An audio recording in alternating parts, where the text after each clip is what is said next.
सो UPP computer operator की second stage की typing start हो चुकी है एंड जिसमें फर्स्ट डे 18 जनवरी की फर्स्ट एंड सेकंड शिफ्ट का रिव्यू इस प्रकार है कि जो पैसेज है वो काफ़ी ज़्यादा इजी आ रहे हैं कंपेरिजन टू जो फर्स्ट स्टेज की टाइपिंग थी एंड हम इक्वल टू कह सकते हैं जो प्रीवियस ईयर में जो टाइपिंग होती थी एग्जैक्टली वही उतना ही हार्डनेस लेवल रहा है। सेकेंड इसमें नंबर बहुत कम आ रहे हैं एंड थर्ड वन जो कॉमा फुल स्टॉप ये सब बहुत ज़्यादा दिक्कत हो रही थी स्टूडेंट्स को फर्स्ट स्टेज के स्टूडेंट को वो इसमें काफ़ी कम कर दिया गया है। कैपिटलाइजेशन भी ज़्यादा नहीं देखने को मिला है। तो जैसा कि मैंने अपने शीट ट्रिक्स वाले काफ़ी ज़्यादा वीडियोज़ में बताए थे कि आप जो बड़े वर्ड्स या फिर ऐसे वर्ड जो कि न्यू आपको लगे वो आप स्किप कर सकते हैं एंड आपकी टाइपिंग काफ़ी ज़्यादा अच्छी जाने वाली।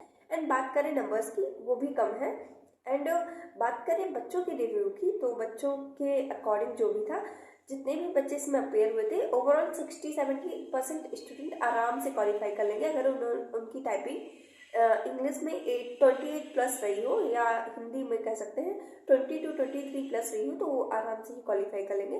अब बात कर लेते हैं कि कितने बच्चे ओवरऑल इसमें अपेयर हुए हैं।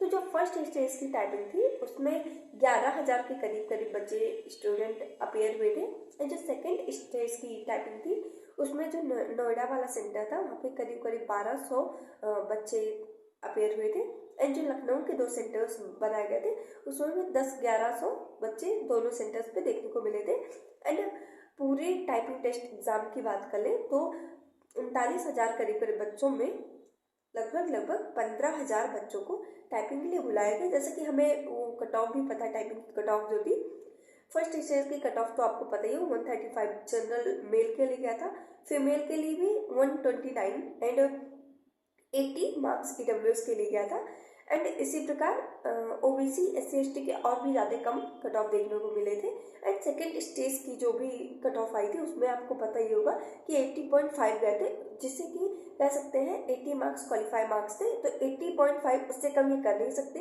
थे इसीलिए इन्होंने 80.5 रखा। ऐसा इसलिए हुआ क्योंकि फर्स्ट स्टेज के जो बच्चे थे बहुत ज़्यादा क्वालिफाई नहीं कर पाए। सो उसके पीछे का रीज़न जो था सबसे पहला इन्होंने मुश्किल से 10 दिन बाद ही टाइपिंग कर दिया। देखिए जो रिजल्ट आया बच्चे खुश थे उसमें थोड़े से हैप्पी थे रिलैक्स मोड में थे। अगले ही दिन उन्होंने डेट दे दी कि टाइपिंग की डेट आ गई है आपकी 10 दिन के बाद की। उसके ऊपर से इन्होंने और क्या करा है कि उसी के 5 दिन पहले टाइपिंग जैसे 21 को है 17-18 को इन्होंने पूरा पैटर्न ही चेंज कर दिया। इन्होंने एक्यूरेसी एंड स्पीड का पूरा फॉर्मूला चेंज कर दिया।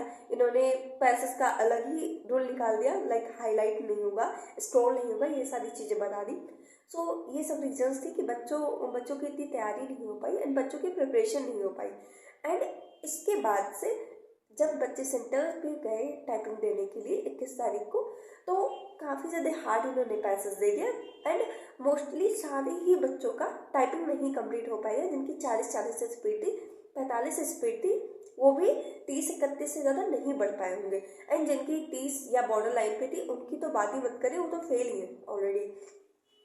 सो अब बात कर लेते हैं कि और क्या चीज़ें हैं। देखिए एंड द सेकेंड स्टेज पे आपको पता ही है कि काफ़ी ज़्यादा टाइम मिला 1 मिनट। अगर आप लोग फर्स्ट के स्टूडेंट हैं तो आप लोग एक ईमेल कर सकते हैं बोर्ड को या फिर लेटर लिख सकते हैं। अगर आप लखनऊ या फिर ऐसे कहीं आसपास के रहने वाले हैं तो आप डायरेक्टली बोर्ड से संपर्क कर सकते हैं एंड उन लोग को ये चीज़ मतलब कह सकते हैं उसको क्या बोलते हैं आई डोंट नो मुझे वो स्पेसिफिक वर्ड याद नहीं आ रहा है लेकिन तो आप उन्हें विज्ञापन दे सकते हैं कि ऐसी ऐसी चीज़ें थी एंड एक नॉर्मलाइजेशन फॉर्मूला लगाया जाए जैसे first shift and second stage के जो बच्चे थे उन सब में इक्वालिटी ला दिया जाए। सो ऐसा किया जा सकता है एंड इसका मेन एक सोर्स है जो नॉर्मलाइजेशन फॉर्मूला बोर्ड के द्वारा अप्लाई किया जा सकता है। ऐसा फर्स्ट शिफ्ट में बड़े वर्ड्स देखने को मिल रहे थे एंड सेकेंड स्टेज में ऐसा कुछ भी नहीं है। तो नॉर्मलाइजेशन ये इस तरह से कर सकते हैं कि अगर 5 की स्ट्रोक पर वर्ड मान लिया जाए तो ये काफ़ी ज़्यादा इजी हो जाएगा एंड इस तरीके से फर्स्ट स्टेज के जो बच्चे रहेंगे एंड सेकेंड स्टेज में कोई भेदभाव भी नहीं होगा। सो बाकी तो ये बोर्ड के ऊपर डिपेंड करता है कि वो लोग क्या चीज़ मानते हैं। खैर हम लोग अपने तरफ से ईमेल कर सकते हैं जो भी फर्स्ट स्टेज के बच्चे हैं बोर्ड को ईमेल कर दें एंड मैं ईमेल यहाँ पे दे दूँगी उस पर ज़रूरी करना कॉन्टेक्ट कर सकते हैं पर्सनल जाके मिल सकते हैं। जो चीज़ें आपसे बन पड़े वो सब कर देना। एंड बोर्ड को ये चीज़ एटलीस्ट पता तो चले कि हाँ भाई ये चीज़ें हैं, आप ऐसे अन्याय तो नहीं कर सकते। लाइक जो बच्चे टॉपर्स हैं उन लोग को टाइम ही नहीं दिया गया एंड उन लोगों के साथ इतनी नाइंसाफ़ी कर दी गई एंड जो सेकेंड स्टेज के बच्चों को इतनी लीनियंट इतना इजी कर दिया गया एंड काफ़ी ज़्यादा टाइम भी लिया गया और बाकी बहुत सारी चीज़ें हुई टीवी के लिए। इनके लिए बच्चे तो खैर अब मिल ही रहे होंगे। ओवरऑल 7-8 हज़ार बच्चे इन्होंने डीबी के लिए निकाल के रखे हैं। खैर ये सब तो चलता रहेगा, लेकिन अगर आपकी टाइपिंग नहीं अच्छी गई है तो आप सेकंड जो भी 2026 की जो वैकेंसीज आई है एएसआई एंड कंप्यूटर ऑपरेटर की, उसके लिए तैयारी करना स्टार्ट कर दीजिए। एंड अगर आपकी अच्छी गई है तो आपको कॉन्ग्रेचुलेसन्स, आप डीबी में तो क्वालिफाई हो ही जाएंगे अगर आपके डॉक्यूमेंट एंड हाइट, पर्सनालिटी, जो चीज़ें भी मांगी गई हैं वो सब कुछ इक्वल है, मतलब क्राइटेरिया कंप्लीट कर रहा है। तो बाकी all the best for your exam. Thank you.